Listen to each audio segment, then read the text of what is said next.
dikatakan meninggal, yang udah ngap-ngap, ibu bisa nengok dari sini, Bu.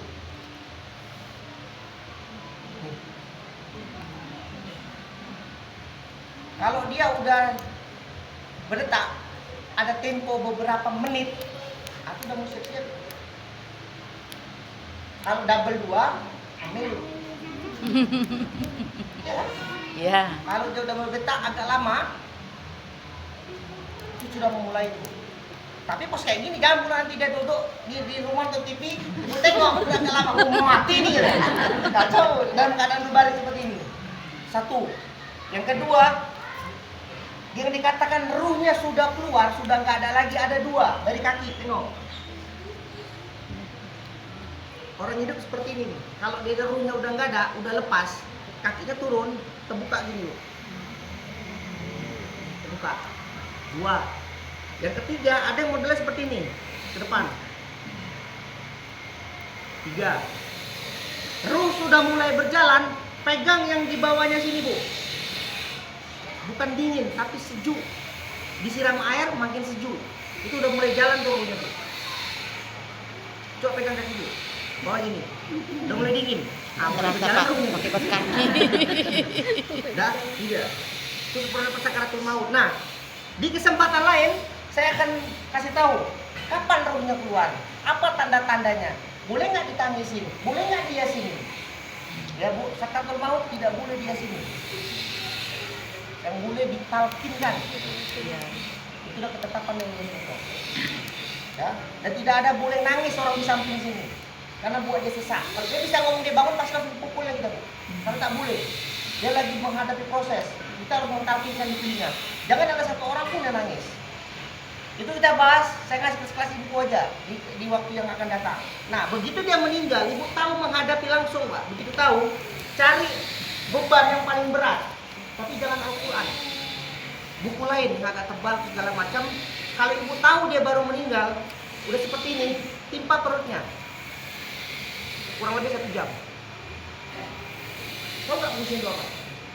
Kotorannya keluar. Gampang mengeluarkan kotoran. Gampang mengeluarkan kotoran ketika nanti mau istinja. Begitu duduk langsung nembak dia. Kalau tahu meninggalnya, kalau baru meninggal. Tapi kalau belum datang, udah meninggal lama, nggak perlu lagi. Dia baru meninggal, Bu, minimal 1 jam dia letakkan. Nanti mau ditinjakan dia gampang. Yang pertama, yang kedua, tangan. Ada 2 versi. Ini tidak ada ketentuan mazhab di sini. Yang jelas, tangan boleh disedekapkan, tangan boleh taruh di samping. Seperti ini. Nanti kalau ada jenazah yang taruh di sini, ibu jangan bilang ini bid'ah, ini aliran mana? Tidak. Ini nggak ada hukum menetapkan di sini. Jadi boleh di samping, boleh di sini. Nggak ada hukum yang menetapkan di sini. Bebas, menyesuaikan aja. Kalau kita karena kebiasaan taruh di sini, jadi di sini agak aneh jadinya. Nah, itu aja. Jadi boleh taruh di samping, boleh taruh di sini. Apalagi stroke, taruh aja samping sini. Boleh. Yang ketiga, bagian mata. Kalau dia baru meninggal, jangan paksa-paksa untuk ditolak atau nutup. Nggak bisa. Dia baru kaku sarafnya. Biarin aja. Yang keempat, mulutnya terbuka. Jangan dipaksa, ketarik kayak gini. Kemarin tarik kencang-kencang. Terbuka lagi, tarik lagi paksa. Nggak bisa, Bu. Minimal 1 jam. Tanpa ibu tarik, dia nutup sendiri rahangnya. Narik dia. Jadi biarin aja. Terus solusinya gimana? Diambil kain panjang, tutupin aja mukanya.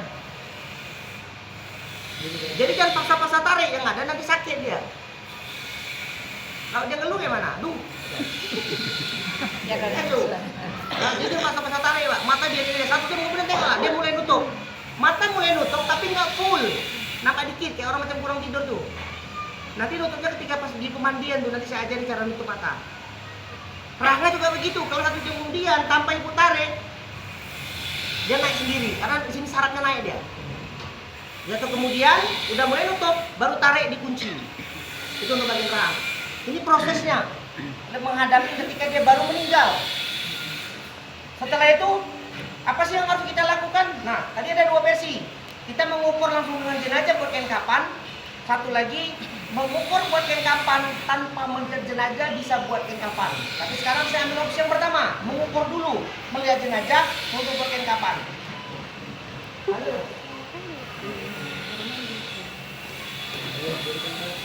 Tahu tidak deh?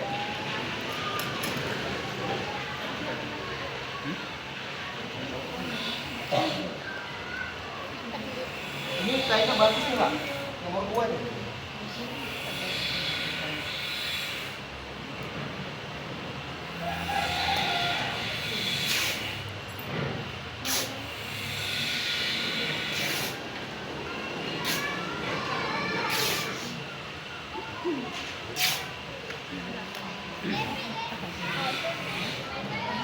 Biasanya selalu ada tali plastik Bu, kalau timpak-timpak ya.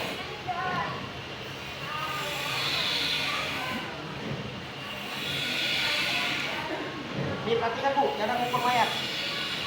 Sebut.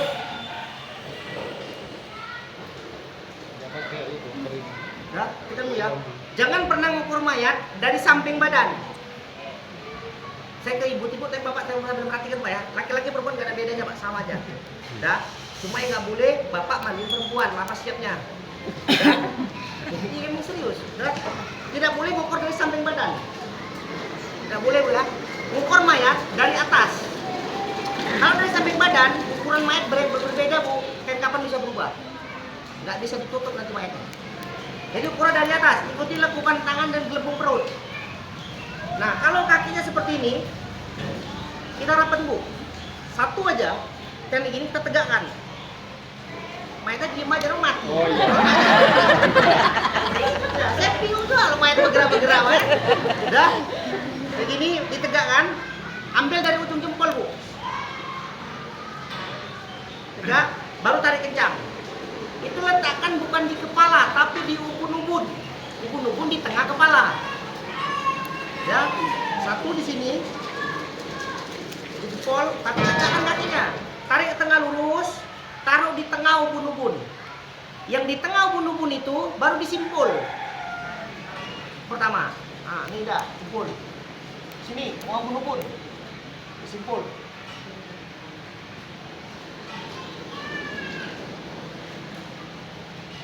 Ini dah, kaki, kepala. Udah siap, mayat sekarang gampang. Kita suruh pindah, mayatnya pindah sendiri. Pindah ya?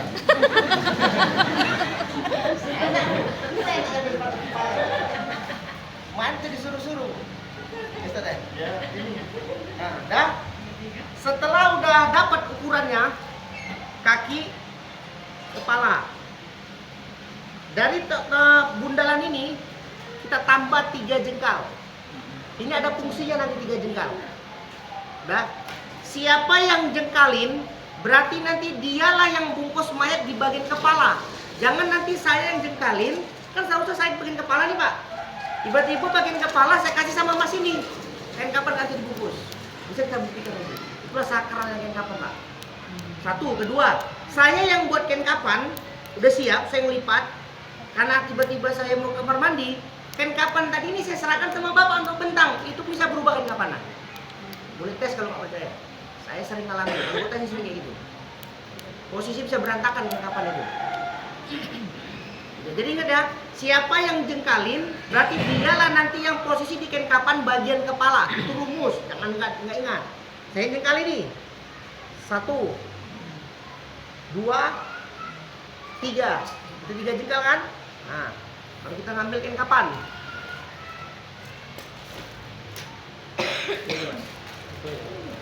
Itu bagus saya. Ini mungkin tuh ada yang dalam itu.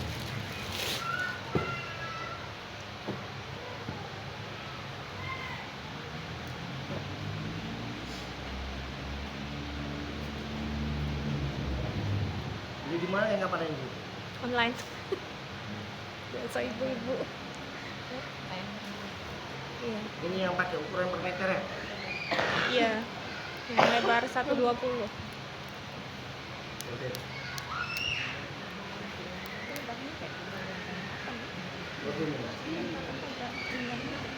Macam-macam ya. Yang nomor 123.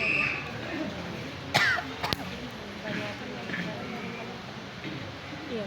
Yang Nah, 90. Ibu bisa beli yang nomor 3 Bu, yang harganya 450. Iya Hah? Pak, siap. Ini khusus untuk jenazah yang di atas 80 kilo kalau pakai ini. Jadi yang di bawah itu yang 450 itu standar 80 kilo ke bawah. jenazah ada dua sistem cara buat kain kapan. Ada buat kain kapan mulai dari 0 bulan sampai 6 bulan. Ada 6 bulan sampai 12 tahun, ada 12 tahun sampai dewasa. 3 tingkatan Pak untuk buat kain kapan. Jadi ini saya ajari untuk dewasa Pak ya. Untuk anak-anak nanti ada waktunya juga nih. Habis anak-anak kan dewasa begitu. Udah, ini Bu ukurannya.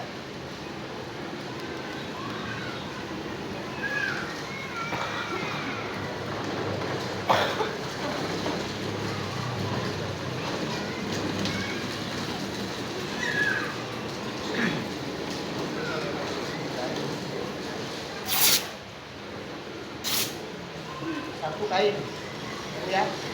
Ukur dari ujung kaki sampai tengah ubun-ubun. Setelah tengah ubun-ubun disimpul, baru tambah 3 jengkal. Setelah 3 jengkal, inilah ukuran kainnya untuk buat 3 lembar. Ya, 3 lembar kain di bagian bawah. Ini dia, selesai. Udah, buat Mas, 3 lembar. Terus cara buat baju, ini rumusnya cara buat baju. Siapapun orangnya, mau laki-laki mau perempuan sama, ini rumusnya. Buat baju, ini pertama. Satu segini, dari ujung sini sampai ujung ketiak sini. Dah tambah setengah lengan. Nah, ini buat baju. Saya ulangin. Cara buat baju-baju mau laki-laki perempuan sama. Yang pertama dari segini cara buat baju. Ini rumusnya. Satu segini. Dah. Baru yang ini diambil. Ditambah satu lengan. Ini buat baju.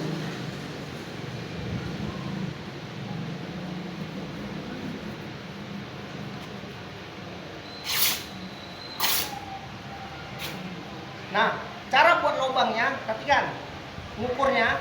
Jadi kita udah punya rumus, nggak usah menekan-nekan kita bingung. Lipat 2 gini, ukurkan dari leher. Yang kecilnya ini taruhkan pas ukuran di pinggang. Jadi dari leher, yang ininya jatuhin pas di pinggang, yang kecilnya. Cara melipatnya, ukur yang kecil taruh di pinggang. Dah, saya ulangin. Cara buat baju, pertama ukur satu lengan, satu depa ya orang bilang. Depa, ini satu tambah satu lengan. Satu. Yang kedua, lipat 2 yang kecil dari mulai leher sampai pinggang ukurannya. Yang kecilnya. Itu ukuran mayat. Semua mayat. Ya maksudnya yang segininya mayat. Ya, enggak lah, kita yang ukur. Kita Nggak mungkin kita lihat bangun ukur dulu. Kita yang ukur, kita yang motong. Berarti ukuran Iya, kita. Jadi saya bilang tadi, saya yang ukur, saya yang jengkalin, saya yang buat baju. Dan kapan diserahkan langsung? Kan timnya langsung, kapan, mandi pemandian, dan ganggu pemandian orang pengapanan. Jadi satu paket. Tidak ada. Jadi cari 2 orang 3 orang untuk ukur, kapanin, bukan kapan. Saya ulangin, 1 tambah 1 tangan. Setelah udah jadi, lipat 2 dari leher yang kecil sampai ke pinggang. Sampai sini paham? Paham. Saya pelan-pelan, orang tua saya tahu. Tapi sarapan, saya ibu ada ulang-ulang. Dah selesai. Setelah udah dapat seperti ini, dapat ukurannya yang kecil sama yang panjang. Oke Bu ya? Baru kita lipat 2. Kita lipat 2 seperti ini. Nah ini kita ujungnya ini kita potong, nggak usah lebar-lebar Bu, sedikit aja gini. Nah ini dia, ini lubang kepala. Ini jangan dibuang. Kain kapan yang bermanfaat semuanya. Untuk apa nih Bu? Gosok gigi. Ini. Nah, atau kasih karena sama dia, suruh gosok sendiri. Pandai-pandai lah tahu kan itu. Ya, Banyak nah odol gini. pula nanti dia. Nah ini dia. Iya, banyak Nah, odol. ini yang pendek, ini yang panjang. Lobangan di kepalanya kira-kira masuk nggak dia? Enggak. Inilah hebat kain kapan itu, segini bisa masuk kepala ini ke kepala Pak Ustadz itu. Percaya bukan? Enggak. Inilah sakral kain kapan. Lubang segini, tapi bisa masuk ukuran kepala Pak Ustadz itu. Jadi nggak perlu besar-besar. Inilah hebatnya kain kapan ini, belajarnya sama saya. Kayak sulap kan gitu, ini masuk udah. Ini deh Bu. Cukup segini Bu, nggak mubazir kain kapan, jadi berguna semuanya. Lubangnya, inilah lubangnya nih. Masuk nggak ke kepala? Enggak. Masuk ini Bu. Coba, Mak. Disobek Nanti dulu. pakai itu baru kita masukin. Dan saya punya tujuan, kenapa lubangnya harus seperti ini? Ukurannya, kenapa nggak besar sekalian? Terigu. Karena tinggal kita bahas. Ada penuh jawabannya. Kok sama saya punya misteri semua? Dah, ini jadi. Baju sudah jadi. Pertama ukurannya kayak mana, Bu? Pak? Ukur satu depan ditambah satu lengan. Satu lengan. Setelah udah jadi, lipat dua yang pendek dari mana ke mana? Dari leher ke pinggang. Lipat dua baru potong Kecil. Nah, Ibu. Dan kita lipat nih. Jadi baju.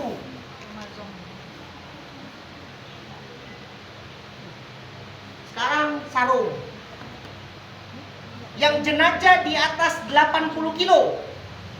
Jenajah di atas 80 kilo. Cara buat sarungnya seperti ini. Ya. Jenajah di atas 80 kilo, cara buat sarungnya, ujung ini diputar sampai ke pinggang sini. Yang sebelah sini jumpa sampai pinggang sini. Di atas 80 kilo. Saya ulangin.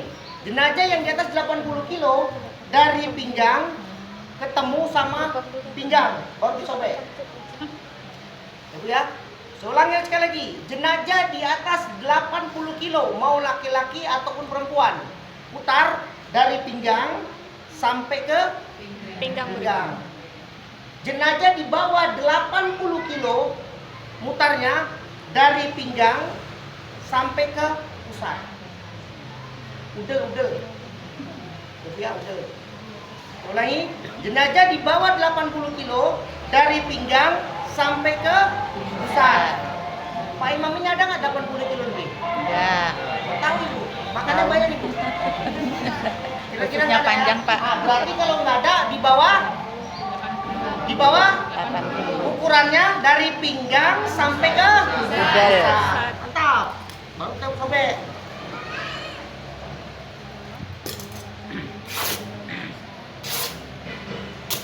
Ini sarung.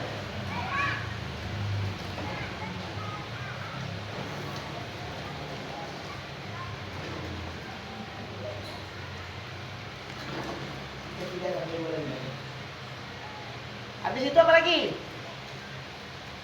Jilbab. Jilbab. Jilbab. Nah, cara buat jilbabnya seperti ini. Laki-laki perempuan sama, cuma bedanya pakai tali aja.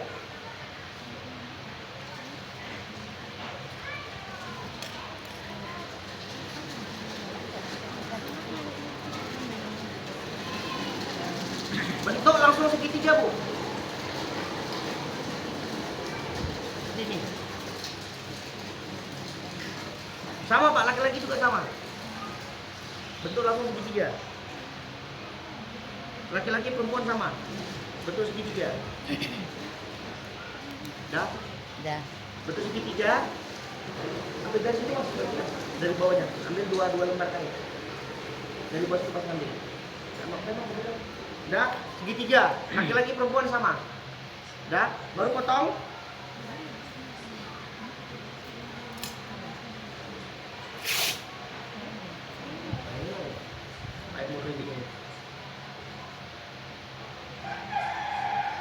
Itu jangan dipakai online, jangan dipakai yang gede itu. Yang gorden tuh.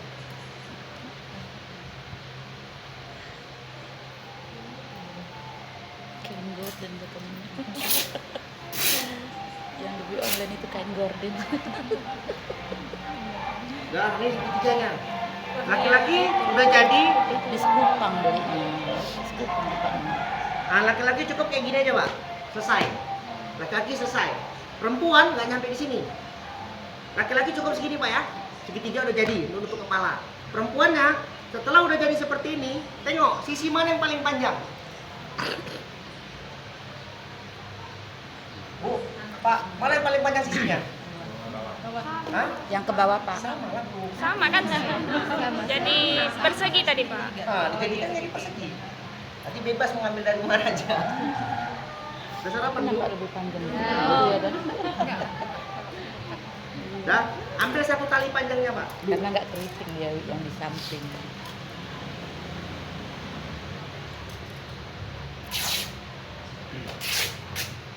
Ini perempuan.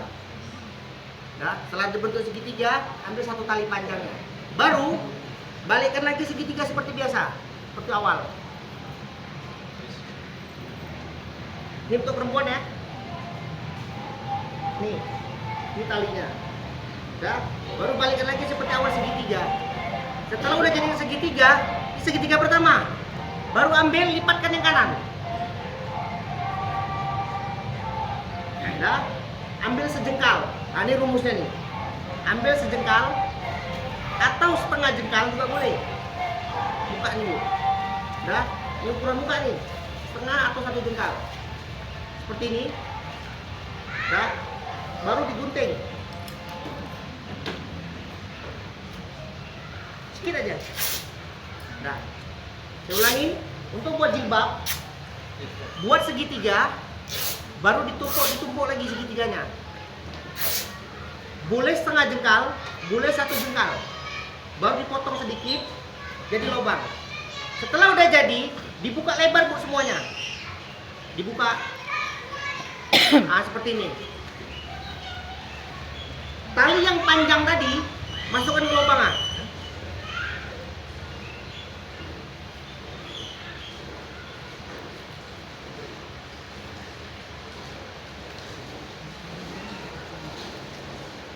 Dah, kalau dimasukin lubangnya dari dalam, tutup lagi. Ini talinya.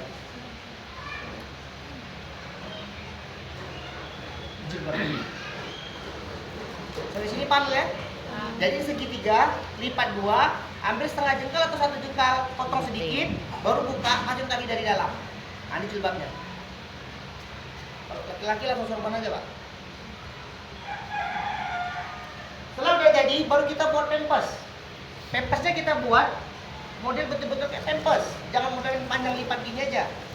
Dan perhatikan, pempes masangnya harus di tempat pemandian, jangan di tempat pengapanan. Kalau pempes masangnya di tempat pengapanan, ketahuan semua aibnya. Jadi omongan, rambut sama hitam, penyampai bisa bertambah Bu. Kalau di pemandian dipasang pempesnya lebih safety. Dia diangkat jatuh sudah ketutup. Di pengapanan nggak nampak lagi, udah aman, dia kemaluannya dilindungi. Jadi kalau pempes pasanginya di tempat pemandian. Cara buat pempes perhatikan.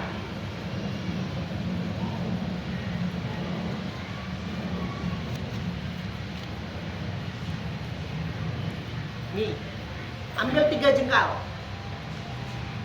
1, 2, 3. Pempes 3 jengkal. Saya ulangi, buat pempes 3 jengkal. 1, 2, 3. Baru koyak.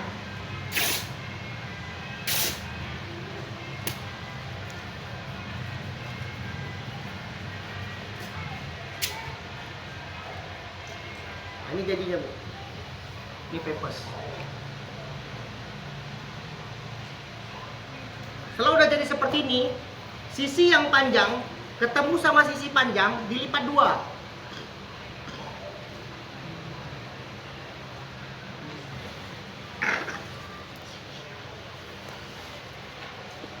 Nah, dilipat 2.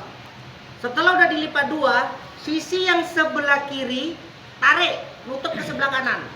Saya ulangin, setelah udah jadi lembaran 3 jengkal diambil pempesnya, baru kita bentang. Baru kita jumpakan sisi panjang ketemu sama sisi panjang. Setelah udah sekali lipat, baru kita ambil dari sisi kiri, kita ambil menutup ke sisi kanan. Timpakan seperti ini. Jangan kebalik, nanti nggak jadi dia barangnya. Inilah dia nih. Setelah udah seperti ini, dah kita ambil 1 jengkal boleh, setengah jengkal boleh di depan. Setengah jengkal boleh, 1 jengkal boleh. 2 opsinya pilihan, serah. Setengah jengkal lagi nih buat Bu ya. Nih, setengah boleh, 1 boleh. Dah, kita ambil, kita potong. Kita ambil di sini setengah jengkal. Dah, kita potong dari sini, potong lurus ke atas.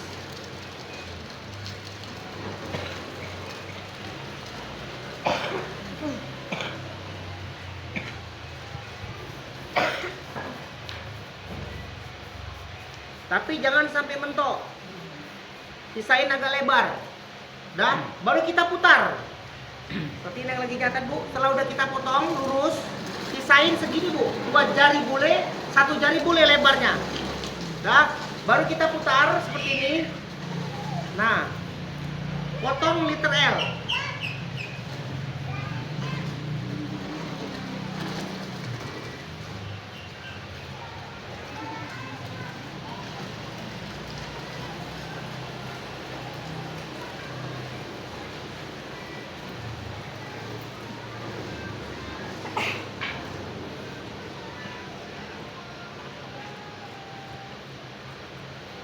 Ini jadi Bu pempasnya. Pokok bayi.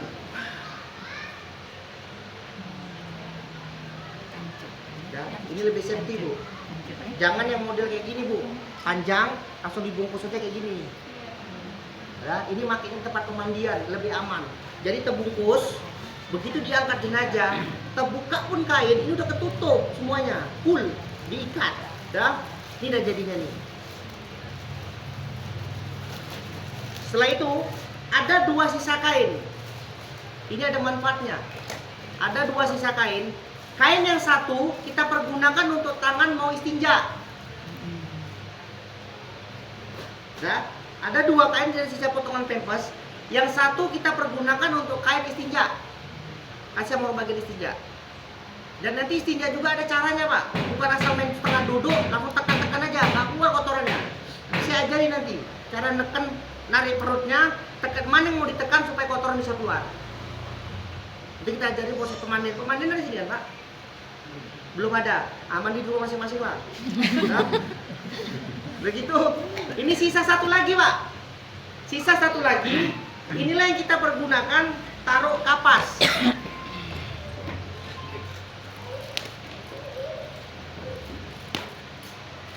Kalau tim baru jadi ini enak, sebenarnya coba baru-baru Pak. Stokin kain, ini udah mau habis.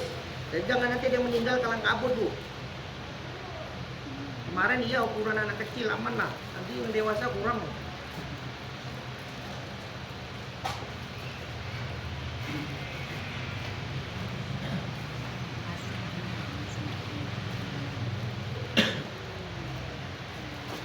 Nah ini cukup Bu. Pandai lawan tiarap ini. Nah ini lagi nih, kapas nih, penghematan. Kapas ini bisa dibelah. Dah, susun.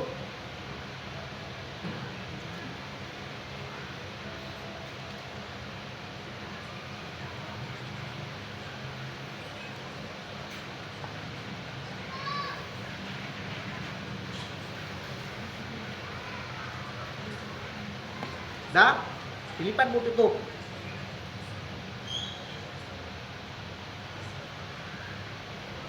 Buka tadi pempesnya, taruh di paling depan. Inilah yang menutupi tempat lubang kemaluan supaya nggak kerembes. Dia tertahan di situ. Jadi mayat yang pakai kapas hanya di pempes, badan belakang nggak usah, hidung nggak usah, mata nggak usah. Nanti kalau taruh sini bisa bersin dia.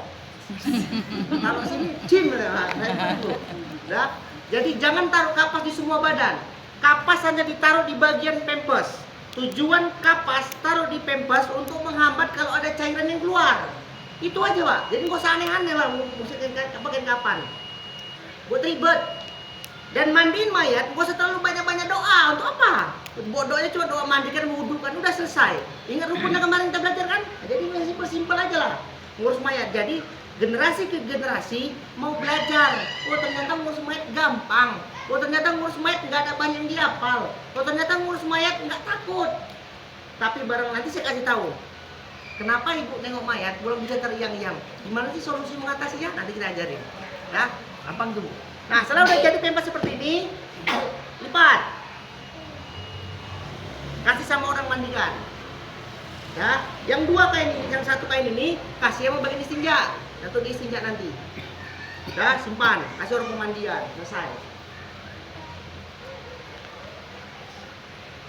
Dan kapan selesai? Ada pertanyaan? Kalau nggak digantung, nggak ada pertanyaan nanti. Dijelasin semua, gini aja. Pak, jadi aku mau nanya, kalau untuk apa jabab itu biasa pernah dulu belajar diganti dengan mukena atau emang itu kain kafan dulu baru mukena? Bebas macam Bu. Pakai mukena juga boleh. Nah ini jadinya mukena nanti saya buat nih. Kenapa orang buat jilbabnya model segitiga kayak gini? Ribet, harus masuk-masukin kapas lagi di sininya supaya nggak nampak rambut katanya. Ini yang saya buat jilbabnya nggak mesti pakai kapas dan rambut nggak bakal nampak. Pelajaran terbaru 2026. Karya Cik gua ini sudah ajarin. Kalau nggak pakai kapas. Jadi di sini tidak perlu pakai kapas, nggak ada guna kapas. Kapasnya untuk pakai pempes saja atau menutupin luka. Nah itu dia. Ada lagi? Pak. Assalamualaikum warahmatullahi wabarakatuh. Minta dicontohin lagi lah Pak sama model mayitnya sewaktu baru meninggal itu posisinya kita kan menghadap ke kiblat kan Pak. Nah itu gimana itu Pak? Misalnya mayatnya di kamar seperti itu kan. Kalau kita kan di sini kan kiblatnya ke sana kan Pak. Itu gimana posisinya Pak? Biar tidak salah-salah. Posisinya? Iya. Posisi menghadapkan mayatnya apakah kakinya di sana kan? Selama ini kadang simpang siur dia masih Pak. Yang menghadap kiblat yang memang bukan diwajibkan Pak, hanya dianjurkan, mendekati wajib. Itu hanya ketika mau disolatin sama di pemakaman. Di rumah boleh nggak menghadap kiblat? Boleh. Di rumah boleh nggak menghadap kiblat? Boleh. Alasan kenapa di rumah menghadapkan kiblat satu jawabannya. Ketika ada satu keluarga yang datang berkunjung, ternyata dia tidak bisa ikut untuk sholat jenazah. Dia buru-buru mau pulang, jenazah itu dihadapkan ke kiblat supaya dia sholat di rumah, habis itu dia pulang. Itu maksudnya Bu. Jadi nggak harus menghadap kiblat di rumah. Nah, gimana sih posisi menghadap kiblat? Ini kiblat ke sana nih. Dah. Yang menghadap kiblat tuh kakinya di sebelah sana, kepalanya di sebelah sana. Kalau kakinya di sana, macam mana berdiri menghadap sholat? Dia posisi untuk menghadap kiblat. Ketika badan dimerengin, posisi sebelah kanannya dia di bawah menghadap kiblat seperti Rasulullah tidur. Itu kiasannya Bu. Ini dia. Nah kalau kepalanya di sana, dia mereng di sana, sama kiblatnya. Kalau seandainya kakinya di sana, itu di sana, terbalik gini, terbalik. Cuma ada beberapa ulama mengatakan kalau perempuan membedakannya selain dari posisi sholat imam Pak ya. Membedakannya salah satu perempuan boleh diposisikan miring menghadap sana kepala, sana kaki. Atau laki-laki sana kepala, sana kaki. Itu model pertama. Ada model kedua, berdiri laki perempuan hadap sana, kaki di sana, tapi posisi imam yang berbeda. Perempuan di perut, laki-laki di kepala. Itu juga boleh. Jangan nanti ada jenazah yang menghadap kepala di sana, kaki di sana, ngambil posisi kayak gini, dimarahin. Tidak, sama aja Bu. Kalau diputar, karena dia menghadap sebelah kanan. Jadi intinya kepalanya di sana, kakinya di sana. Jadi kayak gini, itu kita lah biasanya ini. Dia jadi begini. Sama. Kalau seandainya posisinya kebalik, di kuburan nggak bakal bisa masuk Bu. Kuburan gua menghadap kiblat semua, beda sama Cina. Dia ngikut sio, di mana putarannya itu ke sana lah dia. Maka Cina itu beda-beda. Kita enggak, kita satu irama menghadap kiblat. Jadi kiblat kita kalau umpamanya di kuburan menghadapkan kanan gini Pak. Sama masjid pun sama. Kalau di rumah nggak harus. Tapi mau dibuat dibolehkan. Tujuannya apa? Antisipasi ketika ada keluarga datang nggak bisa ikut nyolati, dia di rumah nyolatinya. Kalau dia pulang itu maksudnya Bu. Kalau Budi tidak menghadap kiblat boleh nggak? Boleh, nggak ada masalah. Cuma yang dianjurkan harus menghadap kiblat di masjid dan di pemakaman. Posisinya gimana? Kepalanya di sebelah kanan imam, kakinya di sebelah kiri. Bukan seperti ini, bukan seperti ini. Dari kepala di sana, kaki di sana. Oke? Ada yang kurang jelas? Lebih baik dicontohin aja lah Pak sama model kita kayaknya ya kan. Kenapa? Dicontohin langsung dipraktekin sama model kita. Posisi yang kayak tadi Posisi itu lah. tadi. Enggak, soalnya saya lagi video ini Pak untuk jamaah saya juga Oh, yang ini di rumah memang. seperti itu. Cara kiblat nih. Dah, tidur bawah, tidur tentang baik-baik. Iya dia. Kalau kiblatnya mereng, ya tinggal merengin lah dia. Kenapa Gi? Itu harus seirama sama di pemakaman. Karena pemakaman kayak gini juga, cuma bedanya di masjid telentang, di pemakaman dimerengin. Jadi nggak boleh berlawanan. Jangan nanti kepala di sini, kaki di sana. Mana bisa terbalik? Karena dia harus kanan masuk. Di rumah boleh nggak? Ya boleh ya kayak gini. Mana mereng kiblat kan? Merengilah dia. Boleh nggak boleh dibuat? Ya nggak apa-apa, nggak ada masalah. Nggak harus wajib menghadap kiblat, nggak ada harus. Itu nggak harus. Model seperti ini. Nah nanti kalau di pemakaman tinggal merengin aja dia. Nah, jadi posisi mic di masjid sesuai dengan pemakaman. Kayak gini pemakamannya tinggal merengin ke kanan, selesai. Cukup? Cukup Pak. Pas? Pas. Udah. Ada. Belum? Ada lagi Bu, silakan. Terima Pak. kasih. Ya. Kalau kondisi jenazah perempuan yang nifas, maksudnya kalau darahnya masih ngalir, boleh nggak di kain kafan itu kita lapisi dengan plastik? Saya bisa ngajari cara nyetok nifasnya. Nanti di pemandian. Supaya darah itu berhenti gak kotor lagi. Nanti di pemandian saya ngajari macam mana nutup mata. Di pemandian saya ngajari macam mana ngurutkan tangan. Di pemandian saya ngajari macam mana darah yang keluar dari hidung supaya bisa berhenti. Di pemandian saya ngajari darah yang keluar dari telinga. Di pemandian saya ngajarin jenazah stroke supaya bisa lurus. Di pemandian saya ngajarin perempuan yang keluar darah itu macam mana supaya berhenti. Di pemandian saya ngajari cara ngelepas CDL orang cuci darah. Ini kalau nggak ilmu kedokteran, ya bakal bisa deh Bu. Ada jenazah pasang CDL selang di sini. Ibu kalau mau ngelepas itu harus panggil dokter.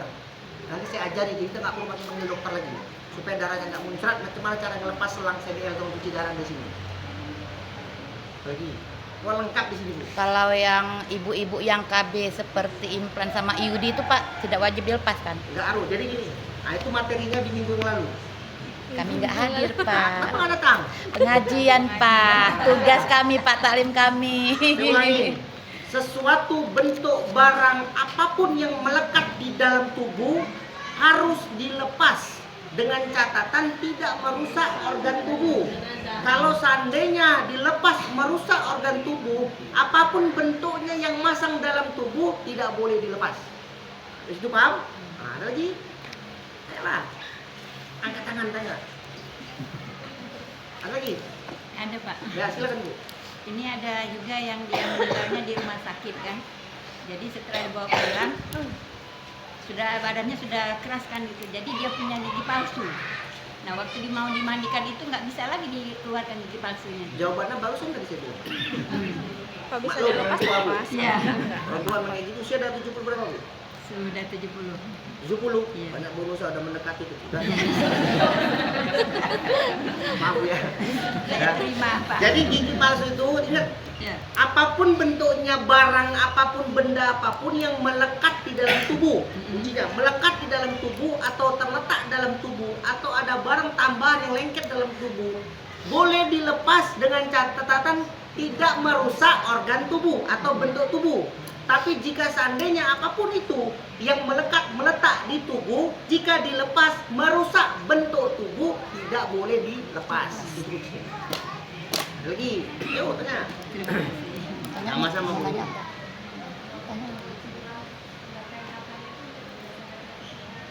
Sama. Masalah lembar kain kapan itu tidak menjadi patokan.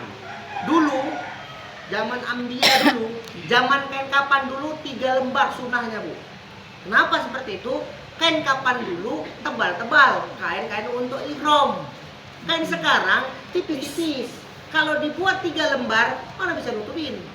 Tujuan kain kapan untuk untuk mayat hanya satu Bu, menutupin aurat, menutupin tubuh supaya tidak kelihatan. Itu tujuannya.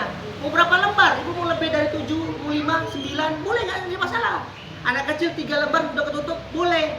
Gitu. Jadi intinya, kalau dibilang 7 lembar, ini saya sebutin satu-satu. Nanti lagi masa kain kapan ya ada ngomong, kok kain kapan hanya 5 lembar? Kain kapan itu 7 lembar. Tahu dari mana Ibu? Ya saya dulu belajar di wilayah sana lah. Kain kapan itu 7 lembar. Perhatian kita hitung. 7 lembar kain kapan, 3 lembar kain bawah, betul? 1 baju, udah berapa? 4. Sarung, udah berapa? Pampers, udah berapa? Jilbab, berapa? 7. Laki-laki, 3 lembar, sarung, pampers, baju, sorban, berapa? 7. Ada ijma ulama sekarang, baru-baru, udah beberapa yang lewat lah, mengatakan kain kapan harus 5 lembar, bukan 7 lembar. Sama aja Bu, 7.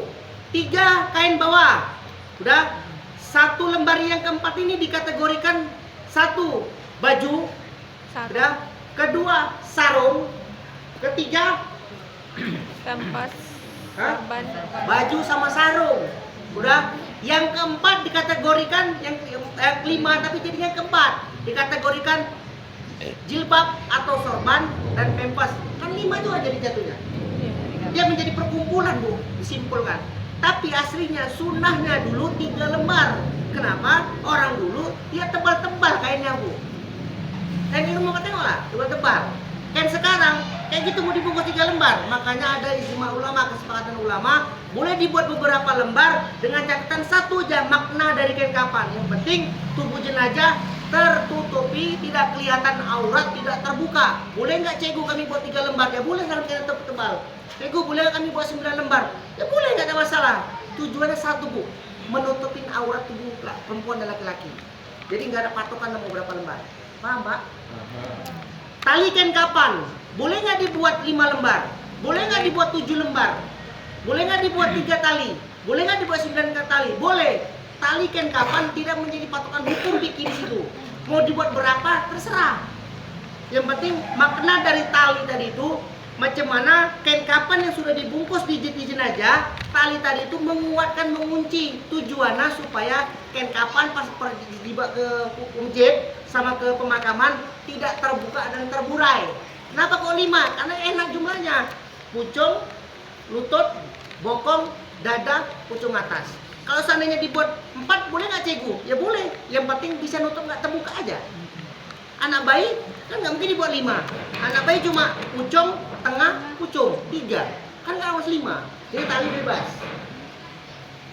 Terus talinya boleh nggak kalau nggak dilepas di tempat sana pemakaman? Oh, diiketin itu aja. Boleh nggak, Bu? Tali kan kapan? Boleh nggak kalau nggak dilepas? Hah? Boleh nggak? Harus dilepas atau boleh nggak kalau nggak dilepas tali, ikat tali di dalam kubur? Hah? Gimana, Bu? Kalau tali itu sempat kayak lepas, dia lompat di pucung gitu. Dah. Makna dari tali, kenapa harus dilepas di pemakaman? Jawabannya simpel. Makna tali supaya dilepas di tempat pemakaman, di tempat lubang kubur supaya dilepas, tujuannya ibarat singkal Bapak itu udah ibarat pohon diikat sama kawat, pohon itu kecekek. Di pohon nih diikat kawat kuat, kecekek pohon tadi. Kan atas bengkak, bawah bengkak, dalam kan? Nah, kayak gitulah mayat.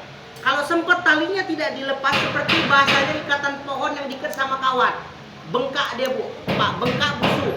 Jadi kalau kain kafan talinya tidak dibuka, jenazah tadi bakalan terurai, Bu, jadi busuk. Dan kalau seandainya tidak dibuka, dia berbengkak, Pak. Proses pembusukan jadi lambat, itu kiasannya. Jadi nggak harus jadi pocong. Kalau ini berdosa, enggak. Kita masuk logika aja, Bu. Dan jangan suka bahasa yang mengada-ngada. Saya nggak suka, loh. Yang seharusnya nggak ada dibuat-buat, ada jadi ada. Yang tradisi masuk ke agama, kita campakkan model gini. Kita pasti yang real masuk akal aja lah. Jadi tali itu boleh lebih, boleh. Tali itu dibuka, iya. Kenapa kok dibuka? Karena kalau sempat tidak dibuka, lambat proses pembusukan tubuh jenazah karena dia diikat. Hukumnya di situ makruh jatuhnya. Jadi hukumnya tali itu ada sunnah, ada makruh, ada tingkatannya. Ada kita bahas di waktu yang berbeda. Ada lagi? Kain kafan udah dibahas, tali udah dibahas, berdiri mayat udah dibahas, tidurnya, nenek udah dibahas. Pak, Ya. untuk air pemandian yang biasanya kan air bersih, air kapur sama air sabun.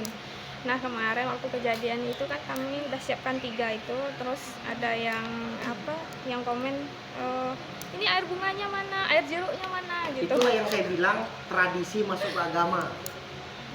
Kita ini belajar mandian itu pengapanan. Pengapanan. Pengapanan. Gak apa-apa untuk ini. Jadi aja, kalau Pak. pemandian, air yang harus disiapin, 1 air bersih untuk mandiin, 2 air sabun untuk membilasnya. Sunnahnya, Bu, sebenarnya bukan sunnah. Rukun memandikan mayat apa pertama? Membersihkan niat, membersihkan kotoran dan najis, Terus yang ketiga, membasuh seluruh membasuh seluruh badan. Jadi ini jenazah, niat mandikan jenazah, tujuannya membersihkan kotoran. Kita siram aja kayak gini nggak? Ser, sah mayat. Itu rukunnya ada. Ini mayat, niat, dah membersihkan kotoran. Terus masuk membasuh seluruh tubuh, kan itu Pak? Kita siram gini aja Bu. Saya 3 kali atau berapa kali? Perlu ada sabun, sangat sah. Menggugurkan udah rukunnya dalam pemandian, udah bisa kita sholatin. Wudhu harus, nggak harus wudhu, tetap bisa kita sholatin. Jadi wudhu tuh kemarin hukumnya sunnah. Boleh nggak kalau jenazah nggak diwudhu kemarin? boleh. Boleh kalau nggak diwudhuin? Boleh. Boleh. Masuk ke rukun. Cuma kita kan nggak etis. Kita menghormati si mayit. Jadi harus kita mana ya mandi bersih seperti kita mandi pada umumnya. Itu masuk ke rukun. Kalau kita mau masuk secara kemanusiaannya supaya lebih etis dan bagus, kita buat air pemandian. Dah disiapin lagi air sabun dan wangi-wangian. Itu aja, nggak perlu pakai air bunga, jeruk purut segala macam. Nanti dia bangun lagi mau disucikan lagi balik, tidak. Bunga, jeruk purut, jeruk nipis itu hukum tradisi, bukan diajarkan dalam syariat Islam. Boleh dikerjakan, jangan kayak gitu, tinggalkan. Jadi cukup siram, nanti proses pemandian ya. Wangi-wangian mayat, pemandiannya apa Bu? Biasa. Kapur baru. Kapur baru. Diganti sama daun bidara? Boleh. Boleh. Bulu bidara? Boleh. Itu ganti wangi-wangian nggak? Air sabun sama seperti air bidara. Wangi-wangian tetap kapur barus. Jangan nanti kapur barus diganti daun bidara. Dulu. Tapi ada juga Pak, maksudnya beda-beda ustadz kan. Ada kemarin itu pernah juga sebelum kejadian sebelumnya itu selain kapur barus dia minta juga daun bidara. Iya. Jadi gini Bu, air sabun sama dengan air bidara. Air bidara bukan wangi-wangian, itu dia kuncinya. Air sabun boleh diganti air bidara, tapi kapur barus tidak bisa diganti dengan bidara karena wangi-wangian di situ. Ya Rasulullah, aku ingin mandikan jenazah. Apa yang harus dilakukan? Pakai wangi-wangian dengan apa? Kapur. Jadi kalau seandainya pun dipakai berarti sebelum air kapur gitu ya? Betul. Air kapur itu terakhir. Kapur barus karena jadi parfum wangi-wangian. Nanti saya praktekkan di pemandian nanti. Yang jelas air itu air sabun, kapur barus. Mau ditambah daun bidara boleh, ya boleh, nggak apa-apa, kan nggak ada masalah. Cuma tetap wangian terakhir kapur barus, itu wangi-wangiannya. Kalau daun bidara wangi nggak Bu? Enggak. Wangi-wangiannya tetap diambil dari kapur barus atau biji di blender atau digiling, dibilas semua jadi parfumnya. Itu biasanya orang ambil sebelum wudhunya. Nanti kita praktek pemandian. Kapur barus pada melekat karena itu parfum dia. Beda dengan kapan? Ada lagi? Ada? Pak, boleh nggak perempuan ikut mengkafani jenazah laki-laki? Boleh? Dah itu aja. Boleh. Yang tidak boleh perempuan ikut memandikan jenazah laki-laki karena memandikan ada syarat. Pengapanan tidak ada syarat. Cuma menghormati si mayit, alangkah baiknya laki-laki duduk dengan laki-laki, perempuan dan perempuan. Jadi intinya boleh, cuma ngambil yang lebih baiknya diurus sesama jenis.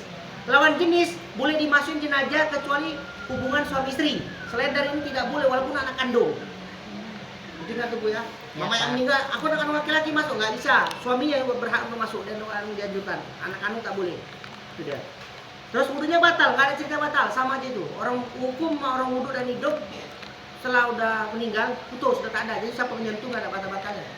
Saat disolatin boleh, nggak ada masalah. Laki-laki mau mandiin perempuan, oh jangan, nggak siap-siap. Iya Bu, nggak siap-siap kalau laki-laki mandi perempuan. Ya Pak ya. Nah, perempuan mandi laki-laki juga tak bisa, istrinya yang bisa. Tapi kalau mengapanin boleh nggak? Nggak ada masalah. Pengapanan tidak ada syarat, tapi memandikan ada syarat. Syarat memandikan jenazah satu, sebutkan Bu. Syarat memandikan jenazah. Islam. Dua, ada jenazah. Tiga, niat. Empat, lima, amanah. Itu syaratnya. Yang belajar minggu lalu pasti tahu deh. 5 ini syaratnya. Kalau 5 ini tidak dimiliki, jangan coba-coba. Kalian bisa datang, minggu depan datang lagi Bu ya. Insya Allah. Jangan pengajian juga nih. Nanti mati nggak ada yang ngurus. Tanda. Ada lagi, Pak? Ya. Sama. Sama. Makanya saya tadi ngambil secara umum, jadi gemuk kecil sama aja. Sama. Selangkangan tetap sama. Dapurnya nggak beda, itu aja. Ada lagi, Pak, Bu? Gak apa-apa, dari Itu tadi kan ya. semutan. Airnya itu berapa banyak? Untuk mandikan jenazahnya airnya. Berapa banyak? Secukupnya. Secukupnya. Kalau di 3 ember kurang bagaimana? Secukupnya. Jadi kalau Tambah begitu mandi, katanya. selang hidup terus. Tidak mandi, selang hidup terus. Secukupnya, Bu. Kalau air nggak ada patokan harus dia pilih sekian ember. Ini taruh bunga, ini taruh kapur barus, daun bidara nggak ada, bunga campakkan aja dua. Ini air, udah, ini tutup wudhu, ini tuh daun bidara, ini kapur barus. Ah udah disabun, udah mandikan. Terus air sabun, kami nggak ada air sabun. Kalau digosok sama sabun cair boleh nggak? Ya boleh. Lebih gampang lagi sabun. Nanti pokoknya pemandian saya ajarin semua lah, aman itu. Pokoknya nanti siapin aja orangnya, siapin tempat pemandiannya, kita turun pemandian. Ya Bu ya, malam, jadi biar enak. Jangan malam lah, Pak. Saya ngajari di Laguna 1, 2, 3, 4, Bu Agung mandinya malam loh Bu. Ibu sendiri ngambil siang. Dah, kan kita ngajarin. Air Enggak tidak ada, tidur. cukupnya. Ada lagi? Ayolah, kan ketemu semua soalnya kan. Jadi kita belajar dan bertanya kan seru. Nerangi aja mana enak. Kayak gini jadi nangkep langsung dia. Yang saya jelasin tadi paham semua kan Bu? Jadi air kapur barus tadi terakhir ya Pak ya? Bisa terakhir, bisa di pertengahan. Itu nggak jadi masalah. Yang penting gugurkan rukunnya. Niat, bersihkan hadas besar kecilnya, siram. Ini rukunnya. Gugur, proses yang lain boleh berjalan. Yang penting rukunnya gugurkan dulu. Niat. Nawaitul gusla ala hadhil maitati, nenek nilai ta'ala gitu deh. Nah, maksudnya niat nenek. Bukan nenek. Ya kan dipikiran ya, nenek. Sering dikirim panjang umur saya nenek ya. Kalau nggak saya nenek sehat-sehat terus ya. Sama tim lainnya. Udah, niat. Udah, habis itu mandikan. Habis itu basuh dulu. Basuhnya dari mana? Tidak harus 3 kanan, 3 tengah, 3 kiri atau anaknya dulu biar supaya abdol. Nggak ada itu. Itu tradisi aja. Siapa aja boleh nyiram. Basuh aja langsung. Zus. Gugur rukunnya. Habis itu, lah mau sabunin, mau apa lah, terserah tim lah. Gugur semua kan simpel kan Bu? Nggak ribet-ribet. Cuma karena kita mengikuti tradisi, itu yang buat ribet. Banyak apalannya, banyak doa-doanya, pakai inilah, pakai itu. Jadi malas belajar jadinya. Itu ada juga yang di sana di Palembang itu Pak, ada yang pakai air 9 itu. Gimana itu? Nah, jadi air 9 itu Bu, itu sebenarnya nggak ada Bu. Tidak ada. Nggak ada, itu tradisi Bu. Air 9 itu sebenarnya satu, air pemandian. Udah, air kapur barus, air sabun, air bidara, air bilasan, air wudhu, baru air siraman terakhir. Itu sebenarnya Bu, ini nggak harus. Saya bilang tadi, apa rukun? Niat, gugurkan najis, basuh jenazah. Gugur rukun, habis mau diapain jenazah terserah, yang penting bersih. Udah selesai, kan enak mandinya, disiram, balik sana, balik sini. Capek Ibu, duduk dia, gosok lagi, tidur lagi dia. Mata melek, tutup, gosok lagi, itu aja udah. Seenaknya Ibu. Terus kalau orang meninggal dalam keadaan berhubungan, di mandi junub dulu atau mandi mayat? Mandi mayat. Hah? Mandi junub dulu atau mandi jenazah dulu? Mandi jenazah langsung. Langsung. Karena kan udah gugur itunya Pak, dia sebagai yang hidup gitu. Langsung mandi junub dulu jenazah. atau mandi mayat? Mandi mayat. Mandi mayat dulu baru mandi junub? Atau mandi junub baru mandi mayat? Ini saya bertanya nih kalau meninggal. Hah? Junub dulu. Mandi junub dulu baru mandi mayat? Tahu dari mana kakak ada meninggal berhubungan, ditanya, oh udah meninggal lagi? Iya makanya, kita kan nggak tahu, nggak mungkin pula nanya kan. Duduk dia. Dia berhubungan. Benar gitu kan? Jadi gini Bu, mandi junub atau mandi bersih sama dengan mandi mayat. Jadi sama aja. Iya kan sama Jadi aja. nggak usah mandi junub, mandi mayat udah termasuk. Nggak mungkin pula kita Sah. tanya. Nggak 2 kali. Nenek kan nggak mungkin mandi junub lagi. Nggak Kan? mungkin nak 2 Jadi kali. sah dia. Jadi mandi junub nggak maksudnya kalau mandi mayat nanti. Ini jangan berpikir aneh-aneh nih ya. Nanti nenek mau mandi jenazah kalau di junub, jangan ditanya. Udah. Iya kan nggak mungkin kita tanya Iya, Pak. mandi junub sama dengan mandi mayat. Mandi mayat junub udah sama dengan mandi mayat. Jadi nggak usah dimandi junub lagi. Paham? Nah, ayo kita ketawa Kak, ini serius nih. Ada lagi yang bertanya? Silakan Pak. Pak, pempas tadi apa boleh diganti pempas instan itu? Tidak. Nggak boleh ya? Kenapa? Karena ada rajutan benang di situ. Kain kapan tidak ada rajutan benang? Soalnya pernah Pak di kampung pakai kanvas itu. Ya, tidak boleh menggunakan tubuh jenazah dengan rajutan benang. Kain Nah kafan Pak, tidak. kalau ukurannya besar terus kain kafannya misalkan kurang lebar gitu, boleh nggak kain kafan ini yang lapisan 3 itu dijahit? Maksudnya biar nggak Saya kebuka. belum ngajari cara bentak kain kafan kan? Iya. Jawabannya nanti. Oh di sini semua Dari serba tadi lengkap. mandi aja jadi itu. Paket lengkap dah. Nggak sabar Jadi mau sabar tujuh mau itu besar mau mandi. kecil, nanti ada rumusnya cara benang kain kapan supaya bisa nutup semua. Dan insya Allah lebih rapi. Jahitan dari tengah ada di samping dia. Kita nanti lihat. Saya belum benang kain kapan. Pertanyaan banyak kan. Apalagi Iya. benang kain kapan? Apalagi pemandian. Nggak kelar kita. Wajah saya jam 3 sore kan. Ada lagi Bu. Kalau sama saya nggak cukup Ibu 1 jam. Percayalah. Ini. Pak, Ya. misalkan kita yang memandikan perempuan dalam keadaan haid, boleh nggak memandikan? Syarat memandikan mayat 1, 2, beragama Islam 3, perdamaian. Ada jenazahnya. 5, ada nggak situ dibilang harus suci? Nggak ada. Orang haid boleh memandikan jenazah, tapi jangan mewudukan. Oh gitu, jangan Iya. mewudukan. Ingat syarat, saya bilang ingat rumus, ingat syarat, ingat rukun. Udah ingat syarat, ingat rukun. Kalau ingat syarat, ingat rukun, selesai semuanya. Oh ya di luar ada ngomong, wah gini. Kau tahu nggak syaratnya mandi mayat? Enggak, jangan ngomong. Kenapa? Kau yang kumandikan nanti. Nah, udah selesai, diam tuh. Iya Pak, masalahnya Ya. dengan Boleh orang haid itu. memandikan jenazah, kan tidak masuk dalam Makanya kategori itu syarat. kita mau jauh. Karena syarat bukan termasuk mensucikan dari yang memandikan. Yang penting beragama Islam. Kedua balik ada niat memandikan jenazah. Yang keempat paham bagaimana ngurus jenazah. Yang kelima amanah. Itu jago ini ya nonton semua nih. Bu ada lagi? Berarti boleh ya? Boleh. Begitu Ada lagi, juga Pak? dengan yang mengkafanin ya Pak, nggak apa-apa Sama. lagi haid. Sama. Cuma daripada kita nanti ribet cari aman, orang yang baru haid jangan sentuh pengapanan. Kenapa? Takutnya merembes. Kadang tidak ada yang mau Pak. Silakan. Iya, masalahnya Nggak ada itu. Iya, masalah. seperti Ini, itu. Bu. Ada yang mau, nggak ada yang mau. Intinya orang haid boleh menyentuh mayat. Itu. Jadi cuma bagi saya cari aman, takut ngerembes. Ganti lain tim lain. Jadi jangan bilang, oh nggak boleh, oh nggak bisa. Tak ada, bisa semuanya. Cuma kita aja yang kurang memahami.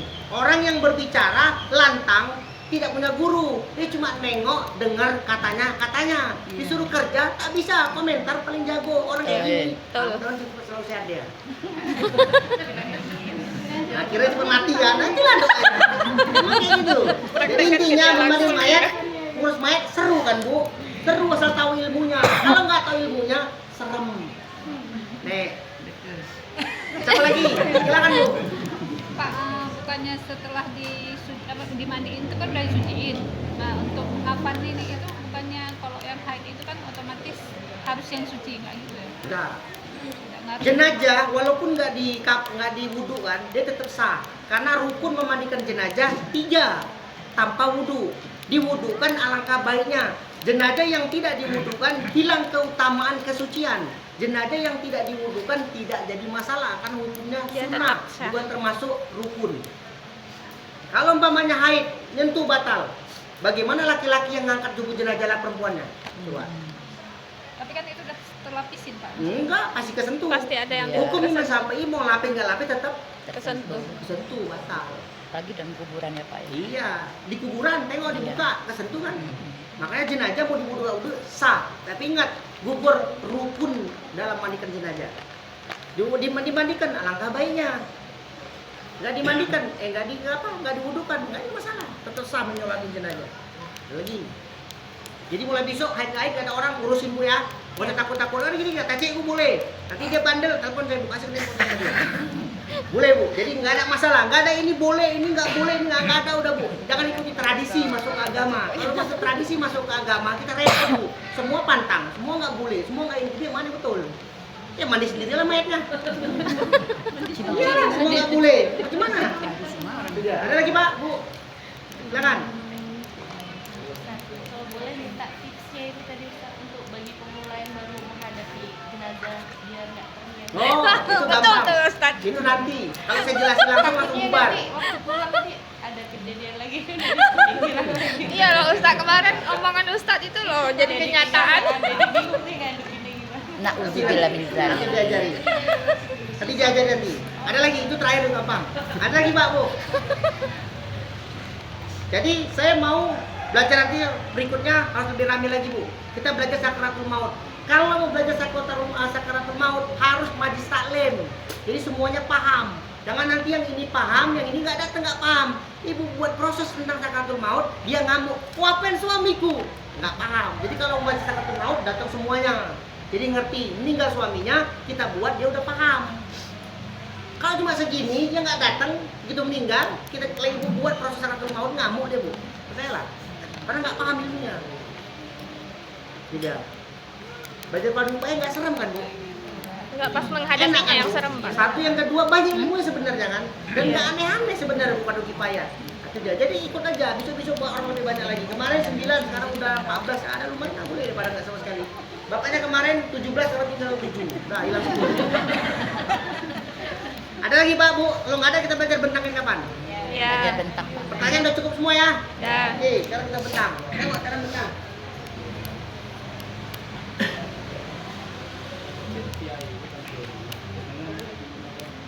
Ini ya, tiga.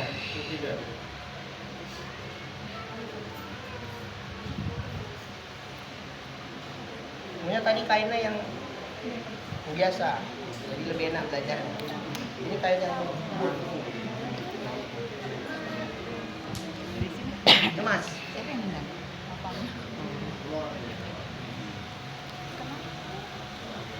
Bu, benang kain kapan? Kipasan bisa mati satu lagi. Yang ini aja. Kipasan.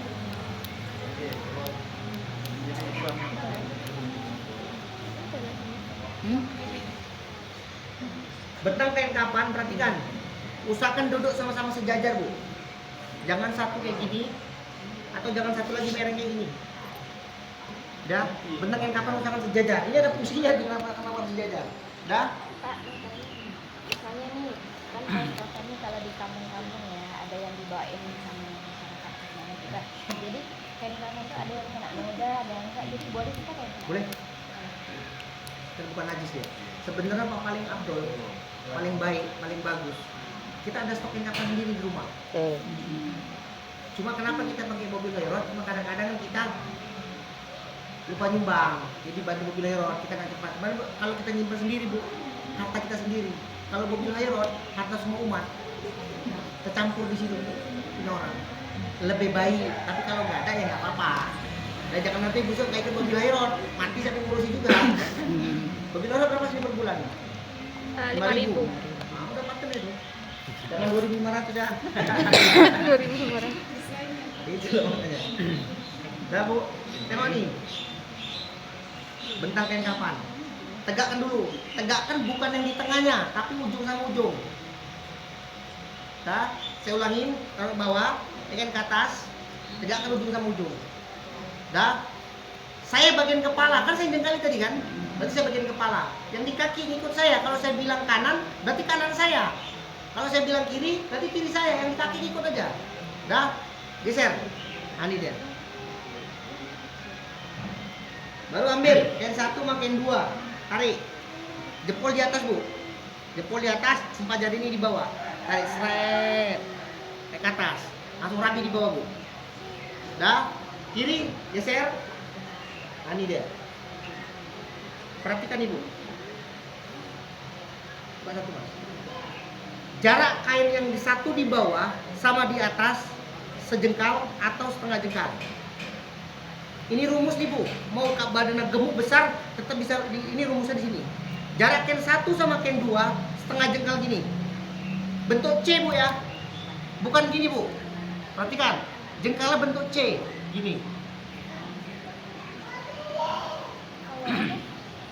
Karena ukuran jari orang itu ada yang beda-beda. Ya tetap Kan tadi yang sama yang itu tadi, jengkalnya tadi. Di bawah ngikut aja. Bentuk C. Mau beda orang kan tetap yang buat kapan kan dia orang. Di Bentuk kain C. itu enggak? Nggak ada pengaruh. Nah, bentuk C. Dah. Paham ya? 1 sama 2 jaraknya bentuk C. Baru ambil kain yang terakhir ketiga. Ini letakkan pas di tengah. Tarik lagi mas. Bawah turun. Ini dah. Usahakan yang di kepala kainnya semuanya sejajar. Yang di sana panjang pendek nggak apa-apa di kaki. Yang penting di kepala sejajar semuanya lurus. Sampai sini paham? Perhatikan baik-baik. Ada pertanyaan nggak sampai sini atau saya mengulang lagi? Ulang. Nah. Pertama bentang. Dah. Nggak usah dibuka tapi saya jelasin. Bentang kencangkan, tarik. Di ujung di sini sama ujung bawah kencang. Bawah kendor nggak apa-apa. Pak, Nggak- tadi kan kepala sebelah sini. Itu saya tinggal putar aja. Bukan, maksudnya nanti kan menghadap kiblat kan? Ya jangan kan kita kan cuma belajar bungkus aja. Oh. Kan sama aja sebenarnya. Enggak, Pak. Enggak, maksudnya biar maksud ibu-ibu biar ini supaya lebih enak nanti praktek sendiri Iya, seperti gitu loh, itu. maksudnya. Tidak. Sama aja. Kan sama aja kan. Jadi kepala di sana nih. Saya tinggal pindah duduk aja. Nah, saya jadi di sini. Udah. Karena sini saya lebih enak. Di sini nggak saya jelasin udah paham semua sama saya belakangin. Udah. Nah, udah. Dah. Nah, ini dah. Nanti salah duduk, aku baru datang. Saya apa tuh paling baru datang mana enggak? Iya, udah. Udah gitu ya dibentang. Satu di sana saya patokkan nih kepala. Satu bentang, kali kain pertama, kain kedua. 1 sama 2 jaraknya bentuk C. Siapa yang jengkalin? Saya bagian kepala. Bukan kaki-kaki ikut aja. Udah, baru letakkan yang 3 pas di tengah. Ini kain harus sama semua, sama rata. Yang di bawah mau panjang pendek terserah. Ada pertanyaan lagi? Saya. Minum dulu Pak, minum dulu. Udah paham sampai sini Bu? Paham. Betul. Betul. Ada ujiannya. Dah. ada Sekarang jilbabnya. ada ujiannya nanti. Perhatikan. Dikasih vaksin. Tali ukurannya dari mana sampai mana? Ukur mayat. Ukur sampai ubun-ubun. Dari ubun-ubun disimpul dilebihkan berapa jengkal? 3 jengkal. Ingat ya kuncinya 3 jengkal. Jadi nih, kita ambil yang 3 jengkalnya. Ini jilbab. Sekarang 3 jengkalnya kita mainkan. Udah? Kain yang di atas sama jilbab ambil setengah jengkal. Ya, ambil setengah jengkal.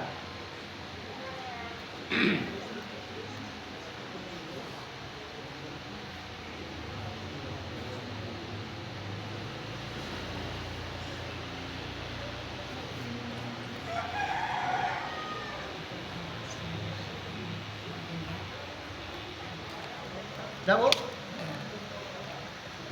Kain yang di atas untuk meletakkan jilbab atau meletakkan sorban ambil setengah jengkal. Tinggal berapa jengkal? 2 2,5. Nah, udah 2,5. Ini jilbab. Sekarang masukin baju. Nih.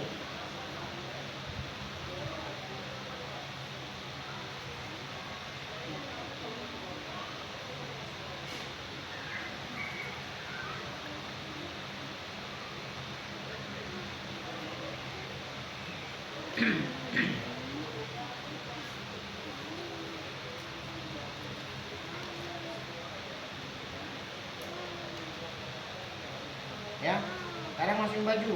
Baju yang pendek ada di bawah, yang panjang ada di atas.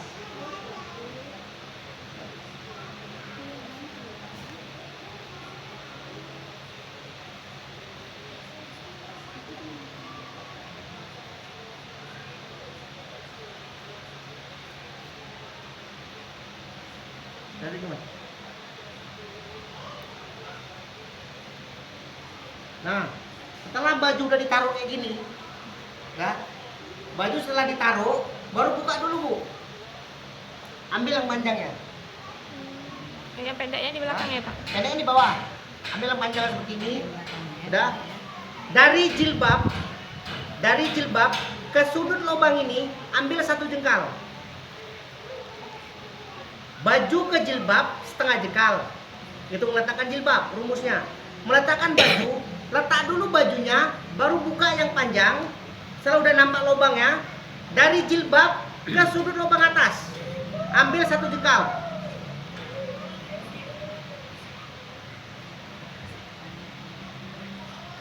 Ini dia. Ini letakkan baju, udah. Baru atasnya ini ibu lipat.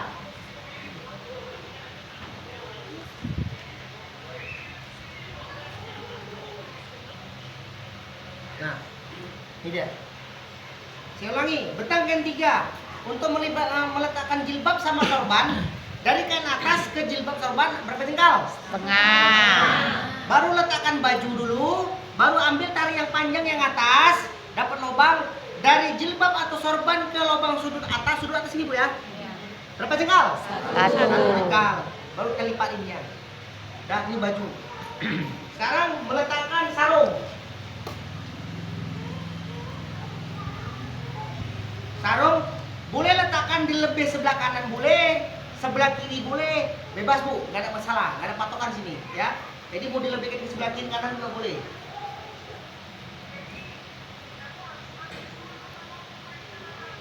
Ini letakkan sarung nggak, perhatikan. Sarung. Ini yang ujungnya ini satu deret lurus sama sudut ini. Tarik ke bawah. Ini dia. Dia harus sama sejajar. Jaraknya dari baju ke sarung sini 1 jengkal aja Bu. Awat lagi turun. Baru lebihkan kemari. Ini sarung.